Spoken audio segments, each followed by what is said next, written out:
সপ্তাহব্যাপী নানা কর্মসূচির মধ্য দিয়ে চট্টগ্রাম ভেটেরিনারি ও অ্যানিম্যাল সায়েন্স বিশ্ববিদ্যালয়ে উদযাপিত হল ওয়ার্ল্ড ওয়ান হেলথ ডে 2025। বিশ্ববিদ্যালয়ের ওয়ান হেলথ ইনস্টিটিউট এই অনুষ্ঠানের আয়োজন করে। দিবসটির এবারের প্রতিপাদ্য নির্ধারণ করা হয়েছিল জন্ম হোক সুরক্ষিত, ভবিষ্যৎ হোক আলোকিত।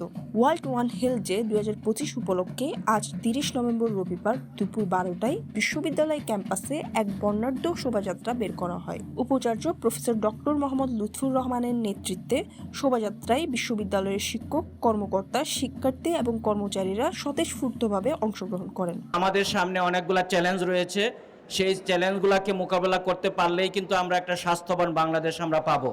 সেই চ্যালেঞ্জের মধ্যে অন্যতম একটা চ্যালেঞ্জ হচ্ছে যে ক্লাইমেট চেঞ্জের একটা চ্যালেঞ্জ। শোভাযাত্রা শেষে বিশ্ববিদ্যালয়ের প্রশাসনিক ভবন প্রাঙ্গণে অনুষ্ঠিত হয় one health theme song launching, cake কাটা ও সমাপনী অনুষ্ঠান।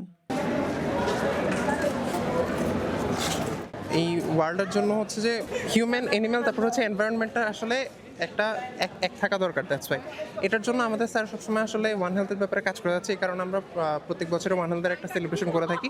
এবছরও সেম র্যালি এই মোটর উপরে করা হচ্ছে যে ওয়ান হেলথ উই কেয়ার।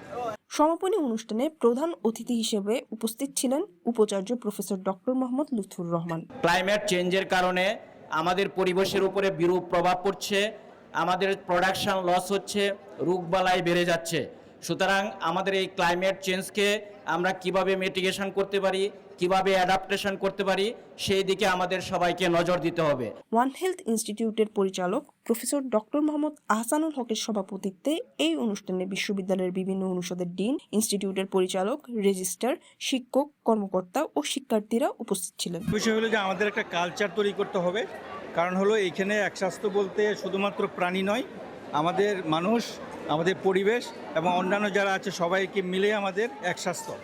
সুতরাং এটার একটা যে কালচার, একসাথে কাজ করার যে কালচারটা, এখনও আমাদের এই সংস্কৃতিটা গড়ে ওঠে নাই। আমরা সেই সংস্কৃতিটা গড়ে ওঠার জন্য আমরা বিভিন্ন সেক্টর যে প্রোগ্রামটাই আমরা করে থাকি, কর্মসূচিতে নিয়ে থাকি, আমরা সবাইকে নিয়ে আমরা এই কালচারটাকে আগে ডেভেলপ করতে চাই।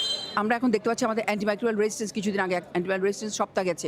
অ্যান্টিবায়োটিক রেজিস্ট্যান্স আমরা দেখতে পাচ্ছি শুধুমাত্র যদি আমরা হিউম্যান সেক্টর কাজ করি, অ্যান্টিবায়োটিক লিমিটেড করি হবে না। এটা হচ্ছে অ্যানিমেলকে আমরা অ্যানিমেল প্রোডাক্ট সারাক্ষণ নিচ্ছি, এনভায়রনমেন্টের মধ্যে আছি, এনভায়রনমেন্টাল পলিউশনের মাধ্যমে আমাদের এই যে অ্যান্টিবায়োটিক রেজিস্ট্যান্সটা ডেভেলপ করে যাচ্ছে। অ্যাট দ্য সেম টাইম আমাদের অ্যানিমেলের আমরা ইচ্ছা মতো অ্যান্টিবায়োটিক ইউজ করার জন্য অ্যান্টিবায়োটিক রেজিস্ট্যান্স ডেভেলপ করে যাচ্ছে। এটা একটা এখন খুবই বার্নিং ইস্যুস অ্যান্টিবায়োটিক রেজিস্ট্যান্স। আমি একটা ছোট এক্সাম্পল বললাম অ্যান্টিবায়োটিক রেজিস্ট্যান্সের ব্যাপারে। এছাড়া আমাদের যে আরও অন্যান্য ডেঙ্গু আমরা দেখছি ডে বাই ডে বেড়ে যাচ্ছে, এগুলো আসলে একসাথে কাজ করতে গেলে আমাদেরকে ওয়ান হেলথের কিন্তু কোনো বিকল্প নেই। CTG post, Chittagong.